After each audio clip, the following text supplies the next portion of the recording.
have a China trade deal, and I've got to say this is one of those situations where people who really hate Donald Trump, and, Trump supporters sometimes accuse me of being one of those people, which isn't true.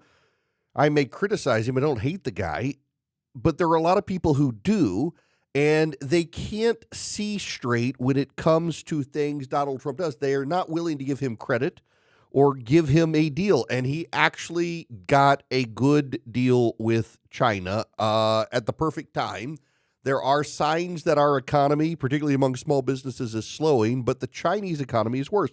And this is the thing people who hate Donald Trump don't seem to understand is they want to make everyone else better and smarter than everyone is always smarter. Everyone is always more honest. Everyone is always elevated in some way, and that's not true with China. But in this country, institutionally, there are a lot of people who really do elevate China above us, and they look at this, oh, Trump got played by China. No, that's not true. Remember, I told you on Friday, there was a story, CNBC had it, it was in the show notes on Friday, about how China was shifting trade from the United States to Southeast Asia and Europe to make up the slack. And I said, the problem for China is that those countries don't have the buying power that we have. So they could only make that shift for so long before it goes belly up.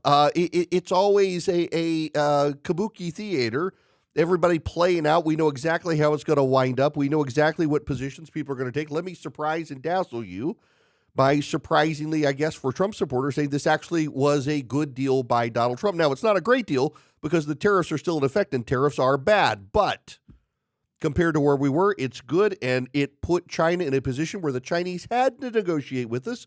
The Chinese were seeding these stories, and again, I told you on Friday, the Chinese were seeding these stories in the media that they could stay firm forever, they could outlast the United States, they could redirect purchases elsewhere, and they can't. They genuinely cannot.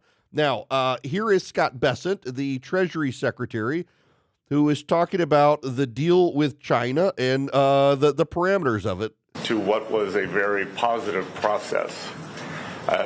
We have reached an agreement on a 90-day pause and substantially moved down the tariff levels. Both sides on the reciprocal tariffs will move their tariffs down 115%.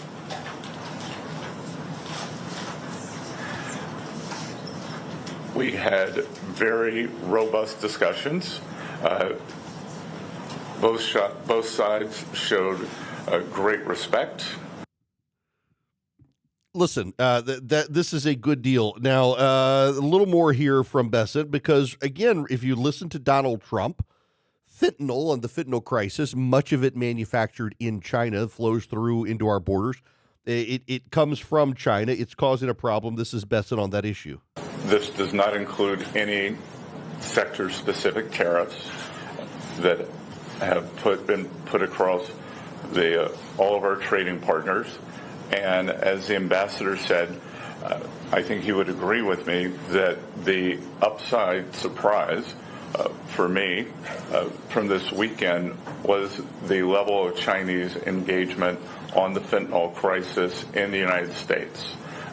They brought the Deputy Minister for Public Safety, who is not traditionally part of the trade team or the negotiating team, and he had a very robust and highly detailed discussion.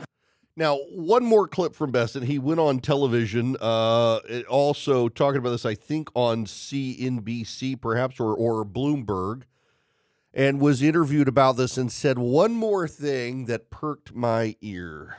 What has to happen is it has to be fair for the American people. But in January 2020, President Trump produced a template. We had an excellent trade agreement with China, and the Biden administration chose not to enforce it. The Chinese delegation basically told us that once President Biden came into office, they just ignored their obligations. So we all already have a large framework. The other thing to remember here, Jonathan, is that this is a pause down to 10%. The April 2nd level for China is 34%. So we will be working to see where their final reciprocal number ends up. And the negotiations are a combination of tariffs, non-tariff trade barriers, currency manipulation, and subsidies of labor and capital.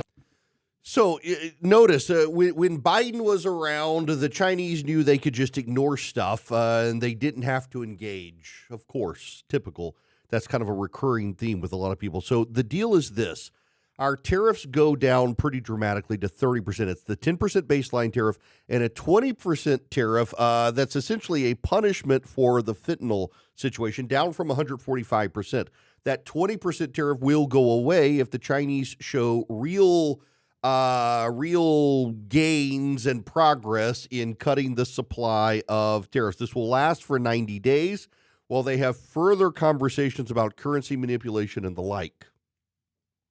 A lot of this has to do with the fentanyl crisis. Now, there is some real misinformation out there among the American press corps.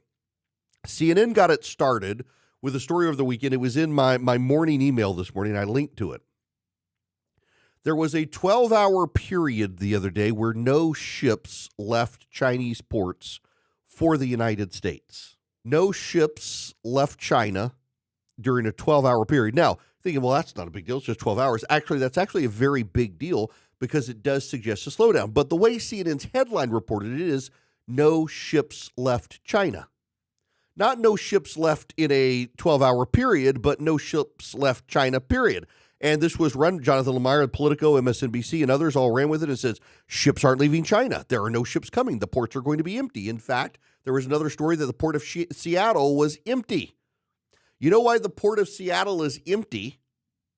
It's because there is a shipping reduction, and so they're turning the ships around quicker. They're getting them in and out quicker. I talked to a friend of mine who's involved in the automobile industry. He said, the sideline problem of this that's not being covered is that they're now processing ships out of port so much that the inventories and warehousing at certain American companies are getting full because parts are coming to them so much quicker. The media is so badly distorting this. The people who despise Donald Trump are so willfully lying. There is an economic slowdown, and it is starting to have an impact. One of the Federal Reserve governors today came out and said she still expects not a recession now, but an economic slowdown where we're not going to have very good growth because the 10% tariffs are still a problem. The change in economic policy to tariffs are going to slow things down, and prices are going to come up. But multiple people have pointed out that we were on the verge of a serious problem with small businesses in this country. Small businesses themselves are paying the biggest price. It's not the big businesses that can get exceptions. It's the small business. And the data from small businesses out there, from the National Federation of Independent Businesses and others, showed that there are real and serious problems coming to small businesses in the country. But, and this is the big one, because this deal has come at this time, it's actually easier for these companies to reverse the tide and easier for these small companies to manage. It's easier for these small companies to pivot now. So again, it looks less and less like there may be a recession and just a level of economic slowdown from the tariffs. The tariffs are still bad, but this is much better. A 30% tariff is better than a 145% tariff. The Chinese tariff on American goods will come down to 10%, and the 20% extra between us and China may go away if we show that they've made real progress on fentanyl. We got them to the table, and it turns out the Chinese were desperate. And again, this is very important that all of you understand this. There has been spin in the media with lots of stories that were pro-China stories about how they could weather the storm. And I have been telling you for weeks, China can't weather the storm. Their economy has been a near depression, if not an actual depression, for the last year or so. Their pricing has declined. Wages are declining in China. People are struggling to get work in China. Now people aren't coming to factories because that they can't make products for the United States. It's been a real red flag that the Chinese had real problems. We certainly have problems, but the difference between the two is that we have a more robust economy than China's, so we could weather the storm longer, and that's something the president knew, and the president's critics don't want to give him credit for. And the stock market, how bad is the stock market? Listen, it's not been good for people's 401ks. It's been very rocky, but where is the stock market now? The stock market is now higher than it was in April. The Dow is now at 42,152. Right now, it's up 902 points. The NASDAQ is at 18,581. It's up 652 points right now. The S&P 500 up 5,800 points, up 147 points. For all the people who are today bellyaching, but what about the turmoil in the stock market? Listen, I myself have paid attention to the stock market, but you know what? The stock market is not doing terrible.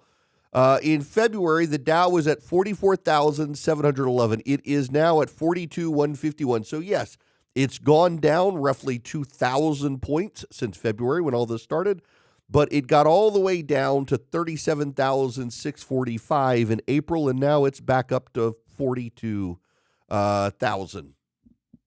It certainly is recovering. Oftentimes, when these situations happen, people's biases in politics, people's complaints about the president, they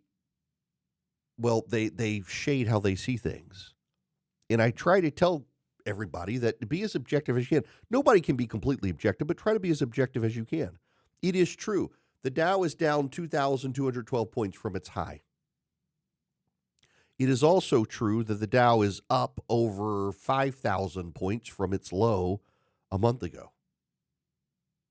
It is true that there is an economic slowdown. It is true that shipping from China has slowed down. It is not true that shipping has gone away from China, and it is not true that the Chinese are in a better position to deal with us than we are with them. It is certainly not true that China got the better end of the deal. And there are a lot of people who hate Donald Trump who insist China got the better end of the deal, and the fact of the matter is the Chinese on Friday were saying that they still weren't really in a position to negotiate. They weren't going to negotiate, and they came crawling to Geneva, and they got a deal from the president. The tariffs are still not good. The tariffs are still inflationary, and the tariffs will slow the American economy, I do believe. I think the Federal Reserve governors are right. But we might now preempt a recession, which is good, and don't look now, but Donald Trump's popularity is up 5 points in the past month. Why? Because he's getting results. He got China to the table and forced concessions from China, not just on fentanyl, but on currency manipulation. The trade war, it's got a cost. But it looks like they're trying to fix those costs. And they're engaged, and Scott Bessent got a good deal from China this weekend in Switzerland, with more to come in the next 90 days.